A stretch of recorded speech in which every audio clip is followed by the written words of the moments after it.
Hello, welcome back to Otter Pop Culture. Today we're going over the Florida-born, LA-based singer slash rapper Jake Miller and his seventh album called Silver Lining 2.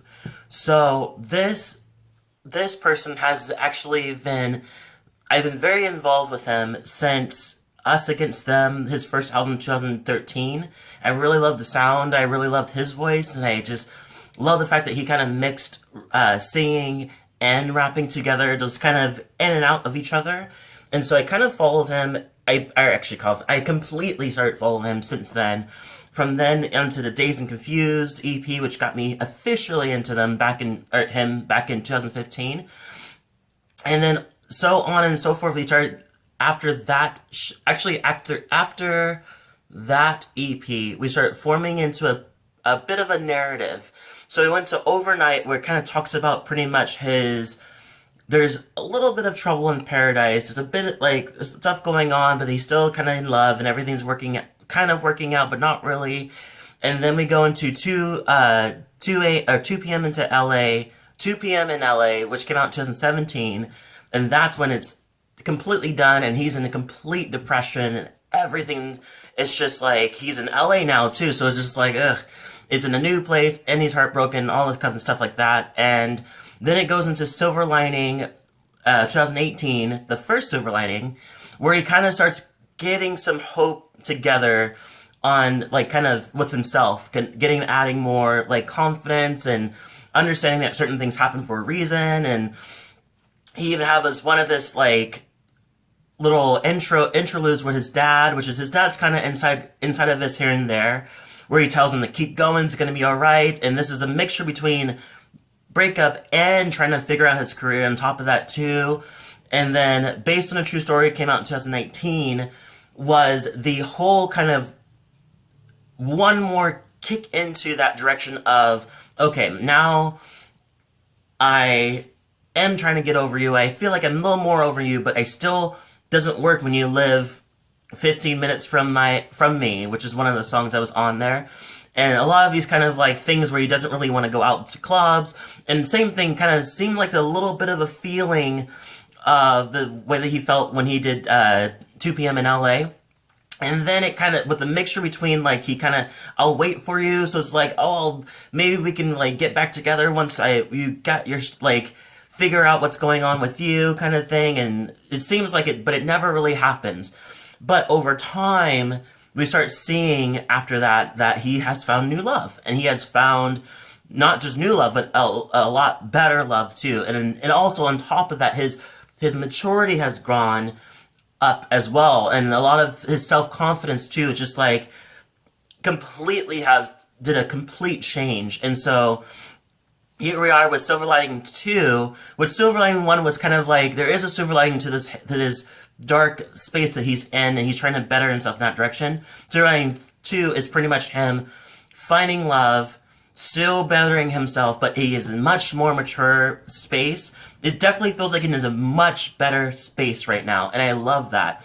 So let's go over some of the songs I really, really like, and with the basis of kind of touching on the themes of what we're talking about. So first off, the themes pretty much are being in true love, or being in a beautiful love, and also being in a space where he is taking a really hard look at his career. Like, does he really want to be as hardcore famous as people are trying to push him to be? Or does he want to kind of live his life into the more comfortability that he feels? And he's not really in this direction, he's not as hungry for the fame as much as he used to be in the past other albums. So first of all, let's go, but he still is still the same person. He still points that out. So let's go over some of them. So Save Me is one of the singles to this album. I really like it. It's pretty much kind of looping you back from where we left off, because there's a lot of in between from 2019 to 2021. So we have the intro going into the Save Me, which talks about all this stuff. It's just like, I was in a wreck when you found me, but then after a while, I start seeing that you kind of helped me kind of mold into a better person. And I think it's really nice. Before it goes to Last couple of years, fucking sucks. Drank a lot, smoked a lot. Long nights. I didn't sleep a lot. These last couple months, change of plans. Drink less, smoke less, better sleep, better sex, and it's that kind of thing. Which is like it seems like he's comparing those two to let you know like there's been a lot of change since. Going into Click is one of my other ones I like. I will point out Ross and Rachel later on because I have a little story behind it. So Click, really love it. It's one of the ones that wasn't a single, and I really think it was so beautiful. Pretty much, he's waiting for the day to where life starts to make sense or where he's better again. Like he's completely full on just better, you know? And I feel like it's kind of a tricky direction to feel because I feel like as I've learned myself, it's like you never will get to that point where you're like entirely like I don't need any of these books, I don't need anything, completely good. I feel like as a people we still will always have some type of obstacles in our way in some way that from either from ourselves or from other people kind of thing. But I do understand his feeling of wanting to just like waiting for everything to kind of click, you know? And so he says, da, da, da, da, I can't wait for the day I throw away the books that I bought that about how to manifest. Pretty much in that direction, saying the same thing. Simple Life, love Simple Life. I think Simple Life is a beautiful song. It's pretty much talking about the whole idea, like I said earlier, where he's like, when I was 18, I was chasing a dream. I just wanted to be the best. I wanted to be like have a car with like windows that or doors that went up. I wanted all these fancy shit, all this materialistic things. And now that he's with this person, and now that he's gotten more mature, he's like, I don't even know if I really want that. I used to want people to be out my door, like outside my building, huge fans just wanting to get my autograph and everything, and I can't even leave my house because they're just all over the place. And I think that restless feeling was good in the past, but right now it's in the point where he's like, I don't think I really want that. Maybe I want something in between where it's just like, I'm still famous, but not famous to where ridiculous shit like that happens. And he also is also thinking about the fact that he maybe just wants a simple, very, very simple life. As he says, somewhere in the, actually, I want it for fame and the fortune and the world to know my name, but now I'm not so sure. And then he also goes on and says, somewhere in a little cabin far away from all the distractions, just you and me. I want to live a simple life. I love that. It's so interesting to kind of have a star feel that way because you don't really get that a lot in this industry, especially nowadays. Everybody, especially on TikTok and all these different venues to get famous, is everybody's chasing that. And they don't really talk to you unless you're actually looking for that kind of ambition.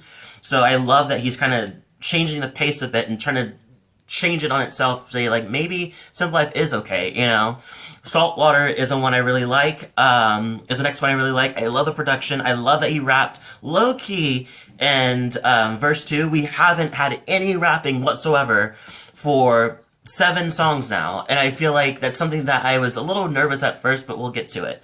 So this one pretty much says he's just really infatuated with this woman and just really wants to love being around her, loves just soaking up her energy, and it's pretty much with the metaphoric direction of saltwater, pretty much. Saying that she's the ocean, she just washes him away with all, like cleanses him with all the fears. Pretty much, cleanse me with all my fears. I just want to stay here, right here in your saltwater. Beautiful song. Production's really nice too. Stay True must be one of my favorite, like the top favorite song for me in this album because it's exactly about that. It's about staying true to yourself no matter what.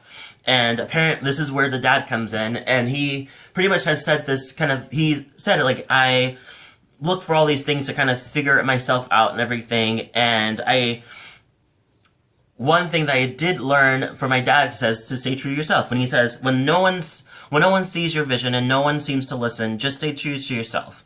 I love that. I love that whole direction, because on the other side of the second verse, he goes into how a lot of people are telling him what to do with his life, how to get more famous, how to do this and how to do that, and how to get bigger, you know. And then he said, maybe date a famous girl, maybe hire Scooter Braun, maybe and he's like, maybe, and he responds by, maybe I don't need his fucking help. Maybe I'll just work my ass off and let my music speak for itself. And that there's also in this is actually the first song in this album where he actually raps. And I love it. Because I think it's some more to remind you, like, he's not changed. He's still this exact same person. Black Cloud is the next one I really like. The production's very nice. And he has a higher octave in this, which works really well. It's so clean and it's so nice. This one pretty much is just saying that he's working on himself. He wants to get to a point where he's finally in a space where he wants to push all that dark shit past him and stop looking at the past and start looking at the future kind of direction. He says, "I swear I'm done looking back. I'm gonna write. I wrote very sloppy today. I'm gonna outrun this black cloud. It's raining in reverse. I finally see. I'm starting to remember who I used to be. Pretty much getting better into a space where he's much more comfortable with being who he is. Holding on to this is pretty much him talking about his life and his career, how he has to be on a flight the next day, and he's always going to his meetings, and these meetings, these interviews, these music making, gotta go to the studio, gotta go to this tour, but he still has a girlfriend, so it's one of those kind of things, just like, it sucks, because he has to, these times that he says, every hour that I spent with you feels like only minutes passed.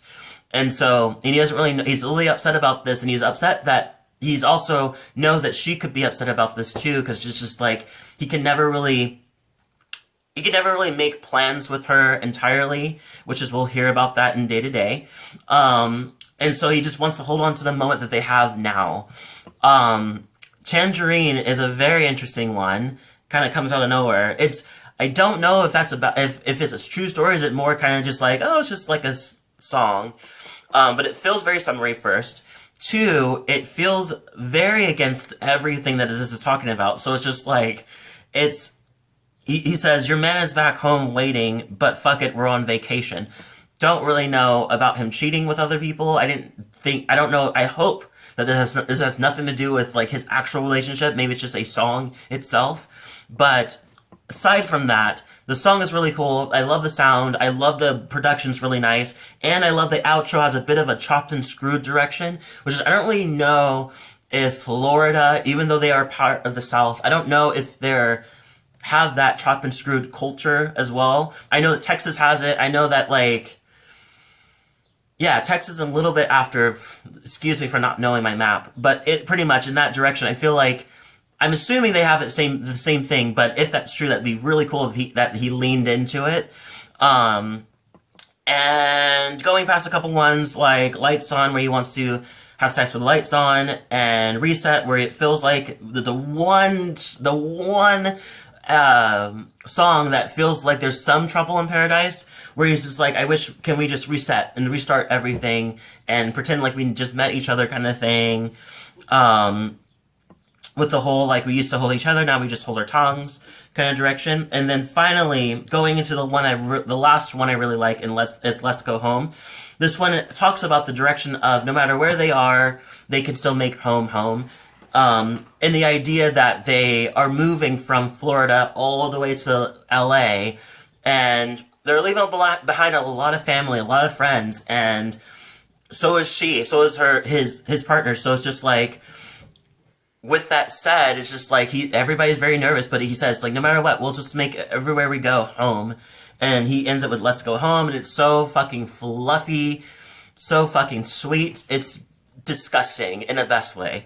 And then it ends with another sweet but disgusting direction. So sweet it's disgusting with I Hope I Die First, when he's like, I love you so much, I want to be around you so often that if I'm not around you, I hope I die first, because I don't want to live or be any space in life where I'm not with you, kind of thing. So a little creepy on the side, a little like, oh god, but at the same time, I get the gist and intention what he's trying to say. But yeah, that's pretty much it. I really like it. Once again, he's still going off on the narrative and the whole arcing of this albums. I love that. I think it's so cool that he's been completely consistent. I give this one because there are some songs I wasn't really touching on. Ross and Rachel, I do get the intention, but Ross and Rachel are a complete toxic relationship. I stand by this to this day. I hate fucking Ross. And Jumpin' is really good. I just can't seem to I can't seem to remove myself from John Billion kind of being the producer. Like, it sounds like his song, kind of, in a way, but at the same time, so it seems like that his trend of sound is kind of mingling out to the other people too. So that's why I didn't really start it. But all in all, I do like this album. I give it a 9 out of 10. That's pretty much it. Tell me if you have any history with them or with him. If you like this video, hit the like, subscribe, and a notification bell too, so you get more of my videos. Thank you so much for watching, and I hope Jake keeps on going with his mindset, because I think he's doing a good job with bettering himself. Thank you for watching, and I'll see you all in the next video.